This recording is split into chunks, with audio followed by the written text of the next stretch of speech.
Hey guys, Vermont dog trainer Ian Grant here. How much do you play fetch with your dog? I just got done playing fetch with Callie, one of the board and trains here. She's a great dog, sweetheart. But also, I like to teach a dog that there aren't any patterns to how I play fetch. So stay tuned for that. And also a quick little tidbit on how quickly they can change their state of mind. Enjoy. All right, we're playing a little fetch with my girl, Callie. She goes home in a couple of days. It's super cold outside, so we're gonna burn a little extra energy in here and play a little game of fetch.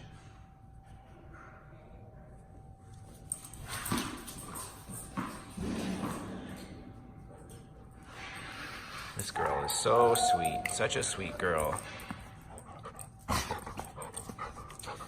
So look, she's trying to put it in my hand. Hey! She got my finger a little bit there. Collateral damage. So look, there's different games that you can play when you play fetch. Instead of this just being this random firing back and forth on all cylinders rapid fire game. All right, so there's making them wait.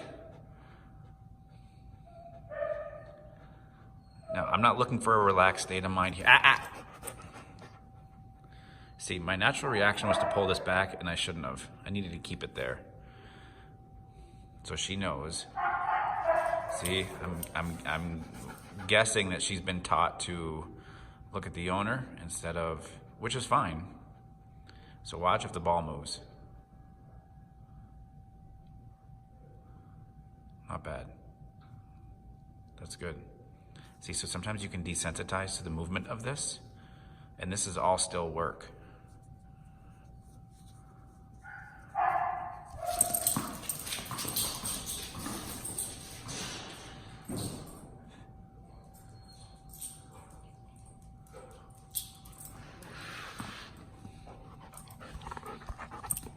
So I'm gonna wait for her to drop it and I'll put my hand down.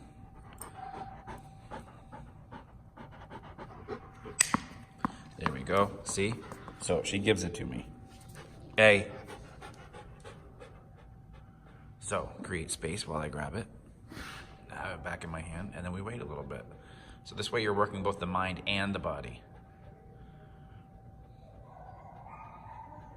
So I've got it hanging here.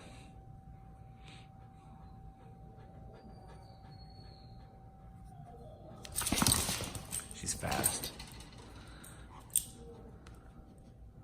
So same thing, I'm not gonna do anything. And she throws it out. Oh, she grabbed it back.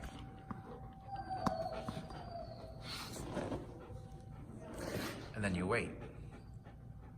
Next time she does it, I'm just gonna grab it and throw it, so it changes it up.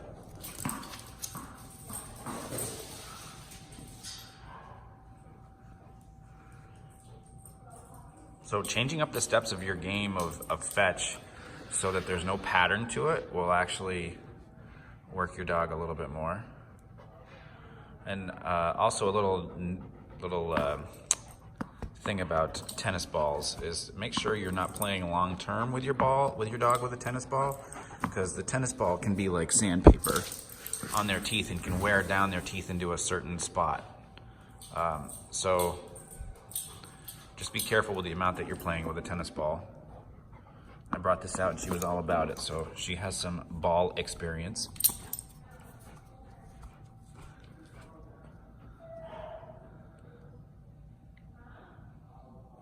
And even this, not reaching out and trying to grab it, waiting for her to drop it, like it's dropped. Here. And now we make her wait again. So I'm holding this way out, arm extended out. You see this? Again, this isn't a bad thing. So I just like to point out body language here, because it's everywhere.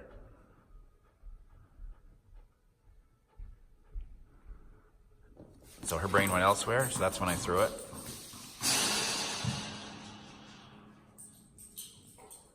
So this is a 4-minute session that is working her both mentally and physically, instead of just physically. But there's structure to this game as well. Brain goes elsewhere for a second. So that's a big deal to her. So her value has changed. All of a sudden the ball is not as valuable as what's next door, which is the daycare room.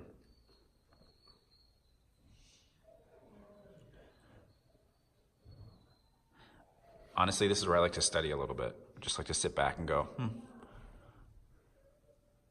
instead of telling her to get her ball so we can get back into it.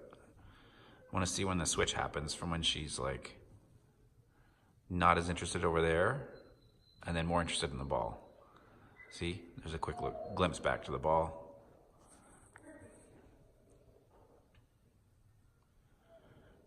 And the focus. Let's just see what happens here.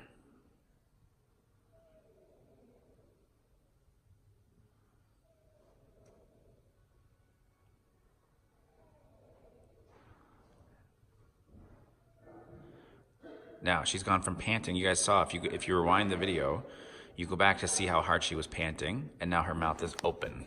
So look, this is how much and how often dogs can change their state of mind. See, mouth open, more relaxed. And if her mouth closed, she's more focused and sniffing, see? So now she's more tense, just because that focus is there. And then you'll see a change in her body language when her mouth opens and she starts to pant. So just wait. See, there's the change. See how much looser her body is?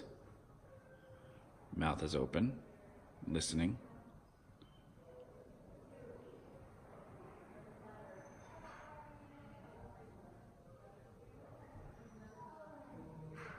Perfect example of how they change their state of mind.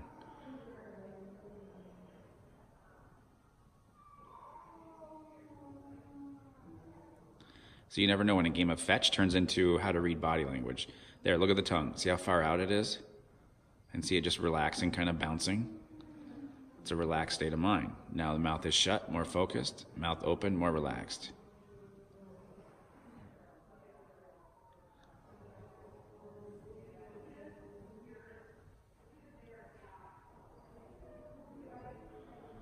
So, just kind of hang out here, because this is work too. Not like I'm actively training with her right now, but this is also working her mind too. And by the way, we've gone from her not wanting to be in the group when she very first got here, very first day, to now you look, she's very curious and wants to go back in.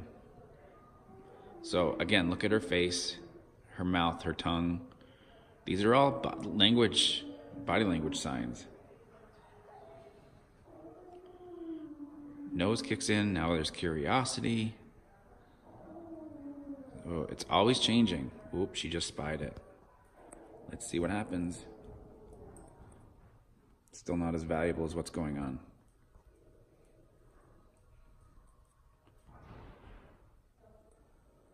See, she hears, mouth closes, relaxed, mouth open. Now, look, part of the reason her mouth opens up is because of all the tennis ball work, then the running back and forth, her heart rate's up, right? Dogs are going to breathe harder that way. But when that mouth opens up, it's a sure sign that they're a little bit more relaxed in this setting, in this context. So anxious dogs can actually pant too. It's not just it won't look as relaxed. So I'm going to just see if I can snap her out of it here. Callie. Come here. Come here. Come here. See, she thought about it. Dada girl. Dada girl. Dada girl. Let's see if that... Still no ball. That's okay. That is all right. She wants to go back in and see her friends. So, anyways, I hope you guys kind of get the gist of what's going on here with her body language.